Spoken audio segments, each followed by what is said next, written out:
Hello అందరికీ. ఇప్పుడు స్వాస్థ్య foods next సెగ్మెంట్లోకి enter అయింది. మేము ఇప్పుడు రెడీ టు కుక్ సెగ్మెంట్లో బ్యాటర్స్తో వస్తున్నాము. Idli batter, dosa batter, millet batters తోటే వస్తున్నాము. ఇది వచ్చేసి జొన్న ఇడ్లీ బ్యాటర్, జోవార్ ఇడ్లీ బ్యాటర్.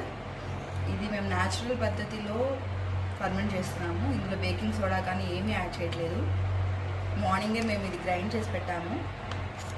దీంట్లో న్యాచురల్గా 8 hours ఫర్మెంటేషన్కి టైం పడుతుంది, ఇంకా ఫర్మెంట్ అవ్వలేదు. సో మేము ప్యాక్ చేసేసి కస్టమర్స్కి ఇవ్వగానే వాళ్ళకు ఇన్ఫామ్ చేస్తాము. ఒక 2-3 hours ఫర్మెంట్ అయిపోతుంది. సో హెల్దీ బ్రేక్ఫాస్ట్ కావాలనుకునే వాళ్ళు మాకు ఆర్డర్ చేయొచ్చు. అండ్ మేము ఎక్కువగా వాటరీగా చేయట్లేదు.